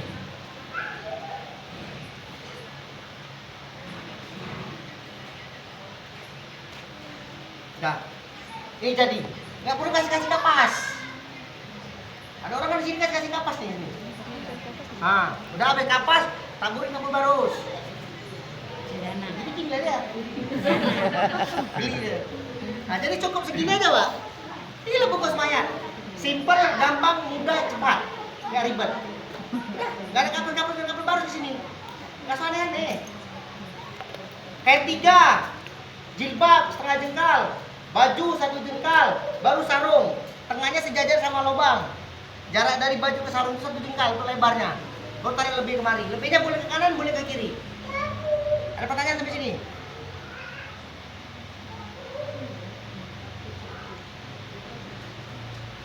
Ada pertanyaan Bu? Pak? Tadi lah ingin kapan? Kita bisa bungkus orang. Jengkalnya tinggal sisa berapa? Setengah kan? Itulah untuk ikatan pucung atas, pucung bawah, jadi nggak mubazir. Pas main lebih-lebih, kan pas. Setengah, 1. Pak, Setengah, 1. Ada lagi Bu? tali pengikatnya nggak diletak di bawah dulu Pak? Nggak usah. Tali ikatnya bukan pas kayak gini ngasihnya. Apa kasih tali ikat? Terakhir. Ibu kalau pakai kapan di masjid atau di rumah? Di rumah Di rumah bisa mayit. di masjid. Jangan di rumah. Jadi ke rumah nggak mesti bawa koper-koper kayak banyak orang merantau aja. Kotak-kotak. Pakai kapan aja. Sampai sini baru kita bungkus. Aduh, tutup. Udah jadi kan? Masjid tuh kita buatnya. Terus.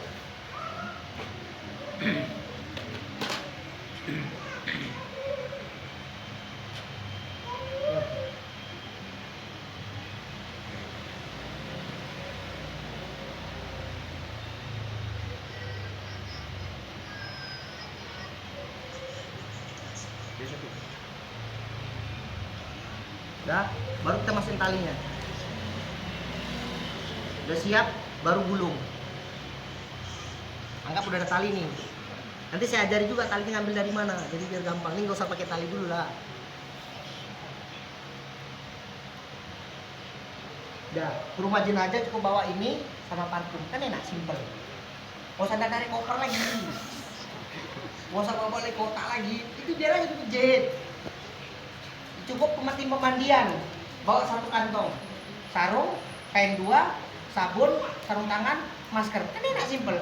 Lenggok kan ngobrol, dari kayak mana ibu tuh? Iya matinya pacu mana? Ngobrol jalan.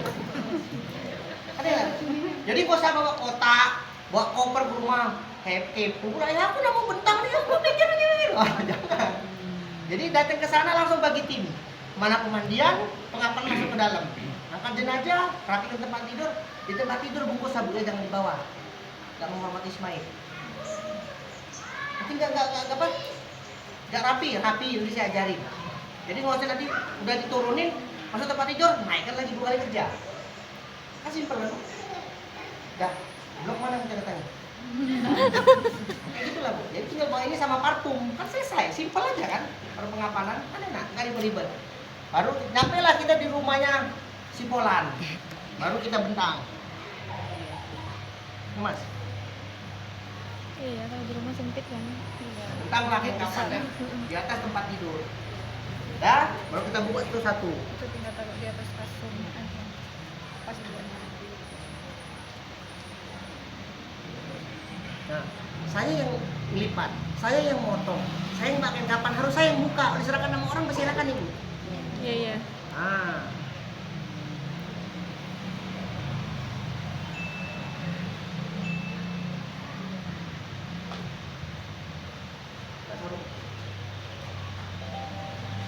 Nah, kan langsung, dah. Ini cuma satu, nggak ada satu lagi. Kalau satu berarti saya ngajari cuma satu, kalau 2 saya ajari 2. Karena nggak ada lagi, berarti saya cuma ngajari 1 pahit. Dah. Baru setelah udah kita bentang, main di proses mandi. Bambu udah siap. Kalau kita panen, Mayat, woi, bisa mandi. Nah, Mayat diangkat nih Bu. Ustaz, buat putih Ustaz ya. Ini Mayat. Ya, Mayatnya datang Bu ke jalan. Sini lihat, sini lihat. Nah, udah tunggu. Sebelum mayatnya datang, saya di kepala nih kan. Telunjuk jari ini letakkan di sudut ini. Sudut pengukuran tadi. Kepala. Nih, sudut kepala nih. Di sinilah baru bisa masuk ke kepalanya. Kalau nggak Ibu letakkan di sini, nggak bisa masuk kepalanya. Bisa nggak? Tengok ya. Jangan ketinggalan. Sini. Mana yang baru datang tadi? Dah. Ingat ini rumusnya nih. Begitu mayat diangkat dari luar, telunjuk bagian kepala harus diletakkan di sudut atas. Ini direkam Bu, ini penting nih. Dah. Mayat diangkat, harus yang bagian kepala yang mengarahkan mayatnya. Ya. Ya. Nah, taruh dah, angkat kepalanya. Ini. Turun lagi. Terus gitu. Nah, udah. Ini deh. Jadi taruh naik ke atas. Taruh kepalanya pas di depan tangan kita. Ingat, taruh kepalanya pas di depan tangan kita. Udah siap? Angkat. Udah siap diangkat. Baru, kenapa tujuan tangannya tadi letak di lubang? Supaya gampang lihat ini lubangnya. Kalau sempat nggak kita tandai tutup kepala, kan nggak kepala lagi repot. Nah, setelah udah dapat, ambil lubang ini. Dipoyalah pula, mana bisa masuk lubang segitu. Apa ini? Pas tutup itu. Nah, dikoyak nih Bu. Dikoyak. Ini ya, kan tujuannya ada kenapa lubang kecil. Koyak. Nah, ini. Udah dikoyak. Tengok, masukkan di sini nih. Ini tujuan saya kenapa lubangnya kecil. Begitu masuk. Ini dah duduk. Ukuran lubangnya ini nggak panjang ke bawah Bu. Ngepas nih di sini. Jadi nggak nampak belahan dada. Kalau ibu koyak duluan, masuk kepala, dia sampai kemari Bu, lubangnya. Nampak belahan dada. Kan lucu. Nah, begitu sebelum masuk ini, sebelum masuk baju, yang terlebih dahulu dimasukkan, ingat ya, pempas di pemandian. Yang terlebih dahulu dimasukkan sarung dulu, jangan baju dulu. Kalau baju dulu baru sarung, kayak Superman. Ada kolor dulu baru baju. Yang betul, jangan nanti kebalik ya. Jangan nanti baju apa? Baju dulu baru kolor, kayak Superman. Yang benar kolor dulu baru baju. Nah, masukkan Mia. Dia harus 3 orang sebenarnya. Kan? Masukkan dulu tutup. Tutup dulu sarungnya. Setelah sarung, ini kain ini jangan dibuka dulu ya. Setelah sarung, baru masukkan baju. Nah gini deh. Tetap aurat terjaga Bu. Belahan dadanya nggak nampak, aurat terjaga, rapi kan? Nah ini. Dan Jadi kain kafan ini masuk 3 orang cukup. Tahan sarungnya. Nih, tahan sarung bukan baju ya. Tahan sarung yang bawah. Taruh sarung bawah. Ayo keluarkan sarung ini, Mas. Gini. Kayak banget kok salah. Nah ini dia. Jadi tetap nggak kelihatan bu. Awalnya kan nggak terbuka kan? Laki-laki pun juga nggak terbuka. Tengok ukuran jaraknya. Sampai sini kan? Dah, pas di kepinggang, pas ketutup. Nggak ada sedikit pun ibu lihat tadi bentuk badannya kan? Sarung dulu, baju baru diayak keluar. Aman, safety. Kemaluan udah tertutup di pemandian. Nggak ada nengok sedikit dulu. Kalau udah siap, baru kita rapikan. Sana, Mas. Mas. Ingat, jenazah sedekap boleh, di samping boleh ya, tangannya. Baru rapikan, Bu.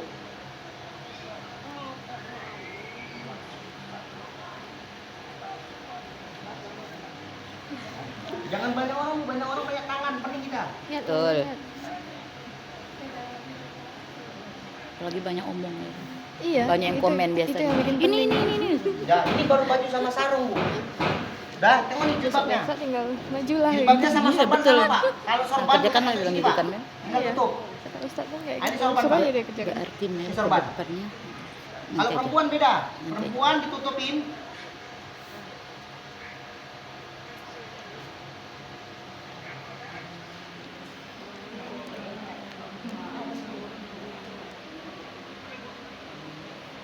Pak Imam bagusan kayak gini, Pak Imam.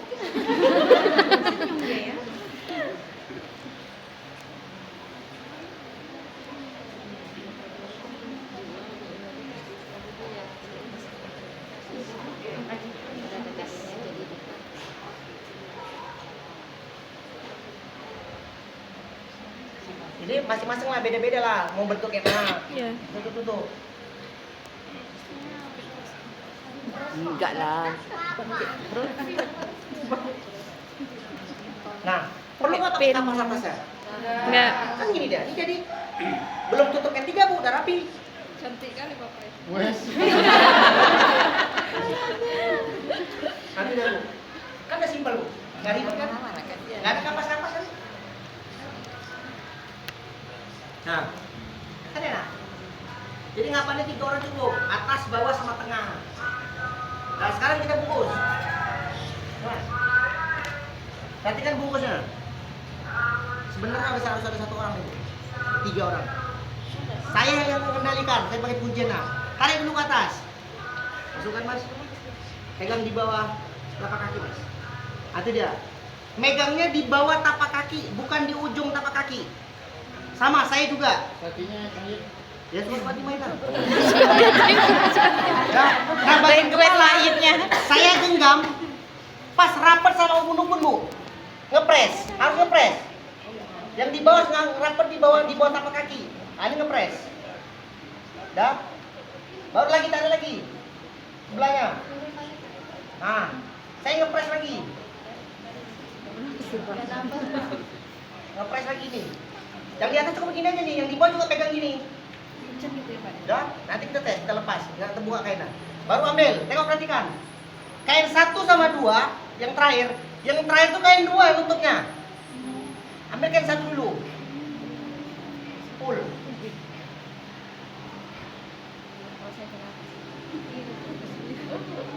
Langsung genggam Mas. Genggam, baru masuk. nggak bisa nafas. Bisa Pak. Aman. Udah biasa jadi model.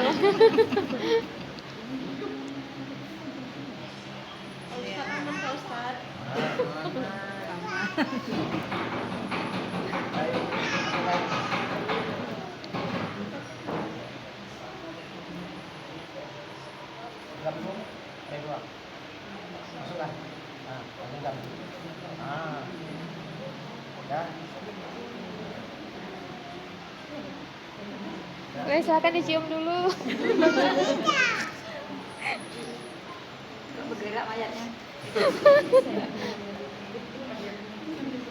Ini Bu. Dah. Kalau dia bagus setelannya, tengok. Udah Mas, lepas. Dan sampai ikatanmu juga nggak terburai. Kan simpel, lebih rapi kan? Kalau bertiga, dia langsung rapikan di sini. Nah, ini maksud saya, pakai rumus setengah. Belahannya ini nggak di tengah sini. Dia langsung bungkus semuanya rapi, ha. Jadi nggak nampak dari mana belahannya. Ini udah mau digosok. Ya kan untuk semua kan?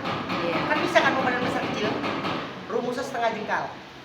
Kayak 1, 2. Jadi nutup semua dia ke bawah. Nih. Ini dah. Tengok, 3 jengkal. Kainnya sesuai, nggak mubazir, sisa sedikit. Ukurannya pas, ya kan? Jadi nggak mesti di bunga-bunga gini lagi. Udah langsung pas dia nih, udah cukup. Sisanya setengah jengkal. Pas kan? Nah, terus yang di bagian bawah, nah, tengok.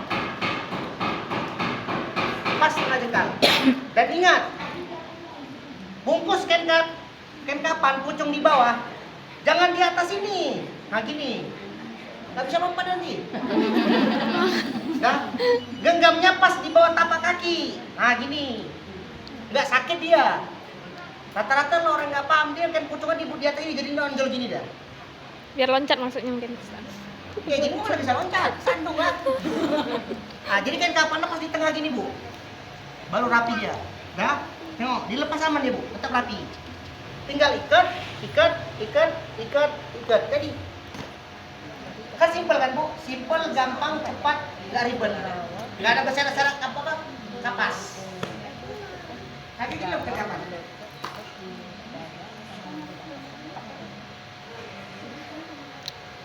Contohkan cara mengikatnya Ustaz. Nanti Minum dulu. ini pamit dulu. Cara motong tali belum, bagi tali belum, cara ikat belum, itu nanti gampang.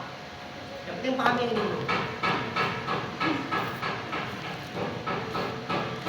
Nah, setelah udah selesai, baru ambil parfum. Parfumnya jangan langsung taruh di kain kapan. Kalau parfumnya langsung taruh di kain kapan, kainnya kuning-kuning. Taruh dulu ke tangan kita, gosok, baru sapu. Jadi kainnya nggak kuning-kuning. Nah, nakol itu kalau digosok kuning-kuning bu. Gosok ke tangan dulu, nih, gosok ke keningnya. Mau ditangisin aja, ya boleh. Air mata yang nangisin jatuh ke pipi tubuh jenazah, boleh. Yang tidak boleh nangis sambil meronta-ronta atau sambil meratap. Dah, kan lebih rapi kan bu? Ini belum diikat loh, kalau diikat lebih rapi lagi nih. Makanya bilang banyak simpang siur ya kan. Tidak. Nah di sini nggak perlu pakai Adat kapas kan? Jilbabnya kan simpel. Mana ada nampak? Ibu tinggal ngerapiin aja nih, ya. Saya belum saya rapiin lah. Ibu tinggal ngerapiin aja nih jilbabnya. Model kayak mana bentuknya, atau model yang kayak gini juga bisa. Nah, ini tekuk semuanya. Ini dibengkokin kayak gini. Pandai-pandai bu lah. Itu dia. Dah. Pertanyaan saya satu. Tadi saya bilang, apapun yang melekat di tubuh jenazah yang berbentuk ikatan harus dilepas.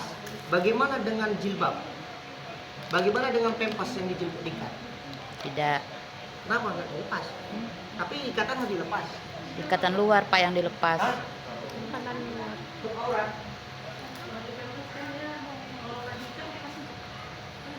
Buka pempes ya buka lagi semua itu.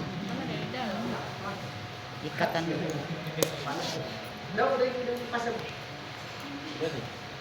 Belum. Tahanlah. Kalau di dalam itu nggak perlu dilepas. Karena salah satu menutupin aurat. Dan itu buat masalah buat itu tidak boleh dilepas. Jilbab, celana dilepas. Yang penting tali luar aja. Ada pertanyaan sampai di sini? Jelas? Ngapain gampang, simple, nggak ribet, nggak neko-neko dan nggak bersyarat-syarat kayak kapas. Lebih gampang kan? Dan tidak melakukan.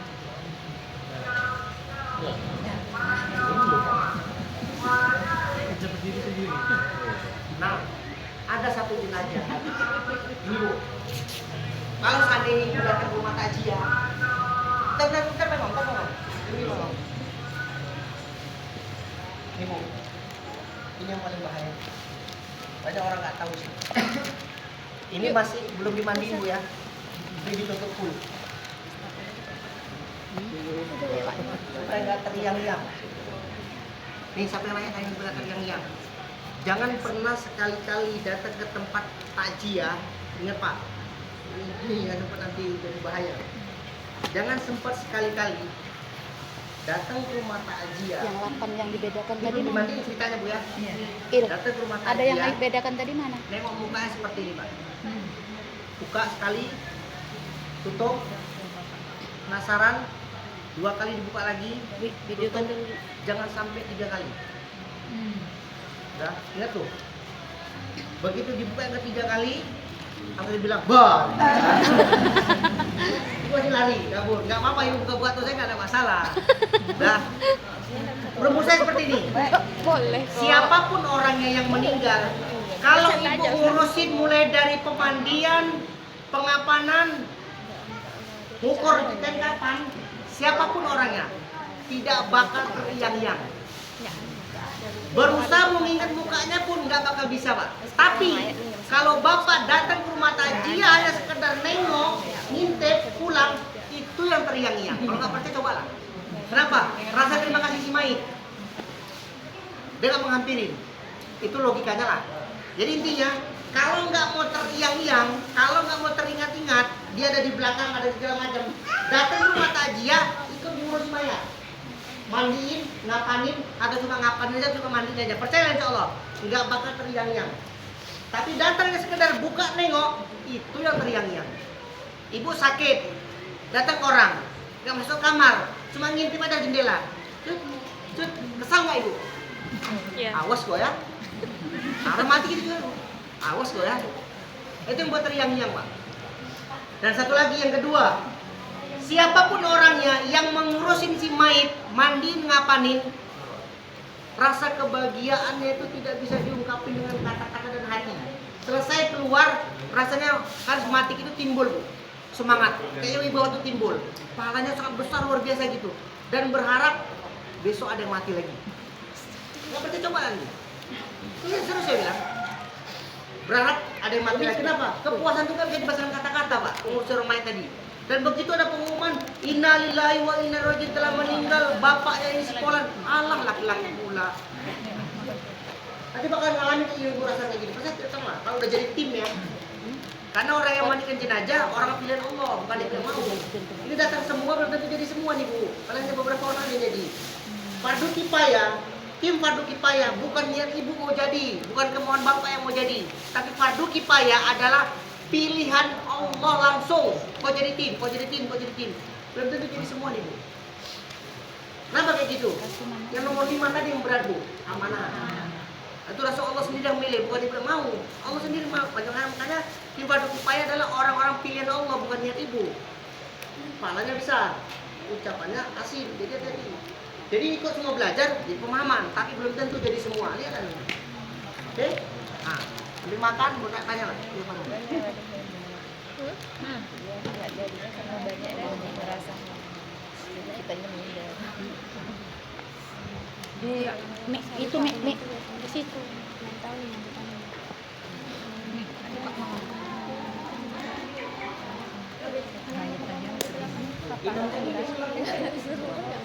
Itu yang botol untuk bapak-bapak deh, nggak apa-apa lah. Gimana sudah ada minumnya?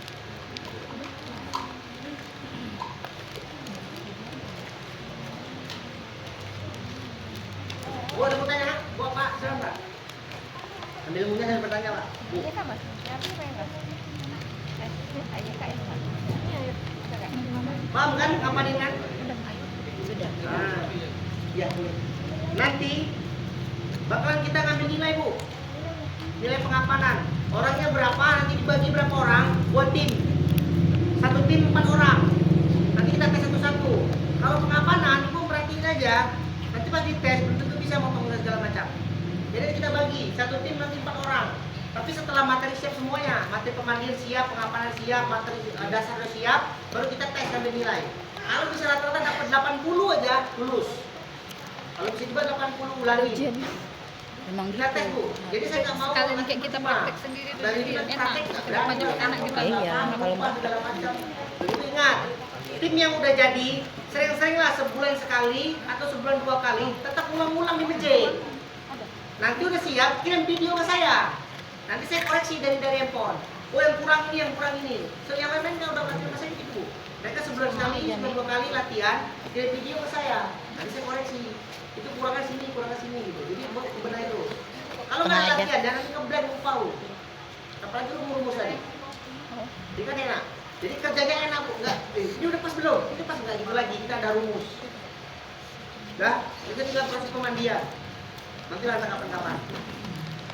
Baru kita pengapanan ngambil nilai, pemandian ngambil nilai. Pemandian satu tim 9 orang. Pengapanan satu tim 4 orang. Nanti kita bagi pak, baru kita ngambil nilai. Nilai dapat 80 lulus. Yang jelas bisa kerja, paham materi, di lapangan ada kejadian, bisa jawab pertanyaan dari masyarakat. Udah gampang lagi kan? Enggak katanya lagi. Ini kok kayak gini? Oh ini jawabannya gini. Ini kok kayak gini? Jawabannya gini. Itu udah paham semua. Intinya ingat, apa rukun, apa syarat. Itu begini. Oke, udah lagi. Ulang ya? Udah ada lagi.